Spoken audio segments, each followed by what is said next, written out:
Dear Netflix and the Duffer Brothers. You motherfuckers, I swear to fucking God, if you do one more fucking fake out death where you make it look like the goddamn characters are about to fucking die, only to blue ball the shit out of us at the last fucking second, I'm gonna shove my hand so fucking far up your fat fucking ass you won't be able to right for the next year. Boy, that escalated quickly. Look, I've had my issues with season 5 of Stranger Things, but I've defended it, all right? I've said multiple times that it's been entertaining, intriguing, and for the most part, interesting. But episode 6 tested the limits of my patience, and I'm going to be going over all the reasons as to why in this video. Stranger Things season 5, episode 6. Let's talk about it.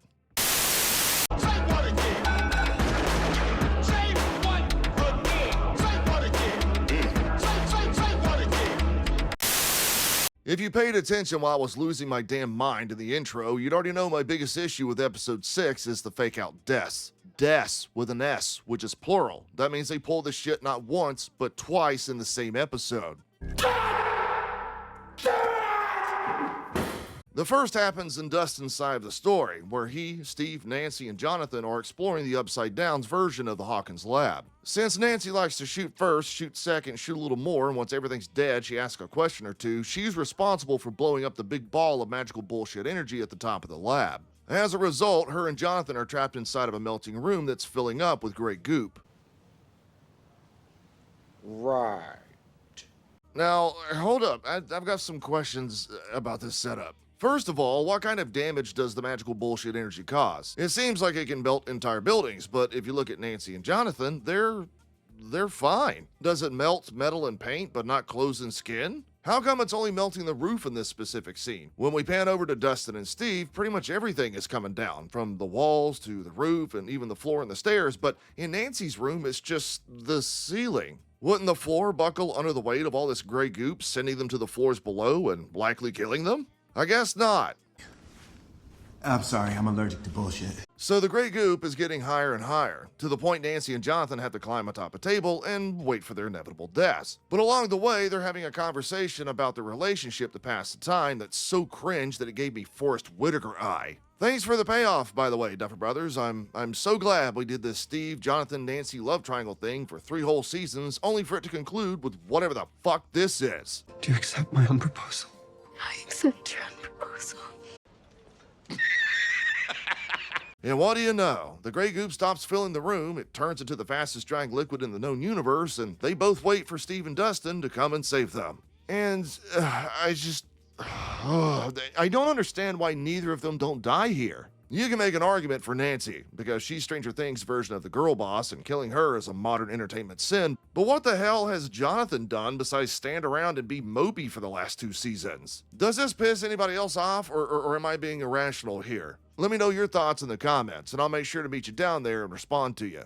Also, don't forget to like, subscribe, and unpropose to your partner, you know, that old fucking chestnut. What are you waiting for? Do it! So they pull the same shit not even a half hour later when Lucas and Rockin' Retard go to the hospital to try and save Max. And you know, I find it kind of funny that Vecna tells Max in the Nightmare Freddy Krueger world that there are now other ways to get her, because what does he mean by now? Max has been laying in that same hospital bed for months. She hasn't gone anywhere. You could have gotten to her at any damn time. You just chose not to because you suck as a villain.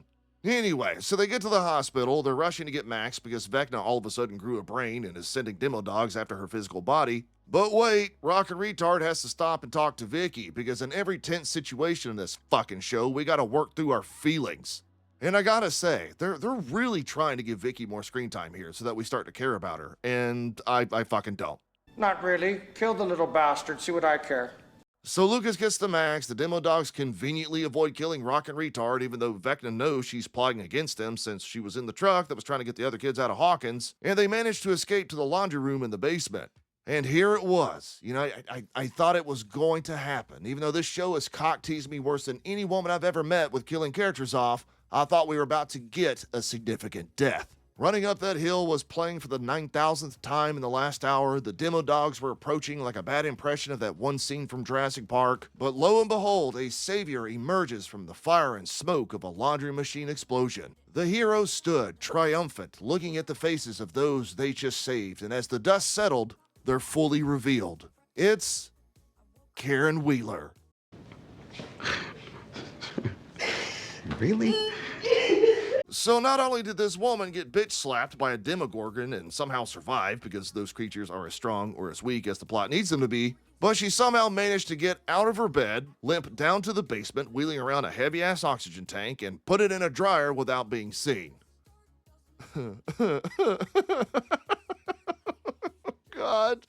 Oh, what has this show become, man? They took all of the momentum of a pretty good season 4 and went back to the stupidity of season 2, and for the life of me, I do not understand why. Oh, and I almost forgot. Remember how they've been cramming Kate Bush down our throats so much of the last 2 seasons that I wanted to shove KFC sporks into my eardrums just to stop the agony of hearing it? Well, in a monologue that lasts entirely too long, Max tells Holly that she never needed the music to begin with, because she was able to feel Lucas touching her physical body.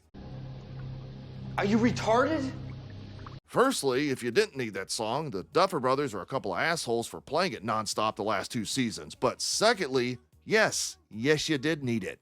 We literally just watched you not even 5 minutes ago put your ear up against the rock wall and you knew you were in the right place because you could hear that damn song playing. Sure, I understand that you don't need it to form a connection with your physical body. I actually like the element that strong emotional bonds with other people can do that. But don't stand there and lie to that child like that, especially when her story goes fucking nowhere in episode 7. And yes, I will be going over that in tomorrow's video, so make sure to check back in around the same time tomorrow. Anyway, so they do the green screen red running sequence again, and the episode cuts to black with the sound of Max's heart rate monitor increasing even though she's not connected to the damn thing anymore. And, yeah, that's it. Fuck. Personally, I would have shown Max coming back to life in the physical world and giving folks something notable to talk about in the episode, but what do I know? You know nothing. Good Lord. Well, that's it. That's episode 6 of season 5. And truth be told, I don't know how the Duffer Brothers are going to end this season on any kind of a high note. There's too many characters still alive. There's too many plot lines, just generally too much shit going on that even though there's still 3 hours left in the season, there's no way in hell they're going to wrap things up in a sensible way that's going to satisfy fans. And like I said, I am a fan, barely at this point, but after watching this shit for nearly an entire decade now, I think we deserve a great ending. And I don't think we're going to get it, but I guess we'll see. I just can't do it. I can't take this shit no more, man. Anyway, I appreciate y'all for checking out my review. I'll talk to y'all later.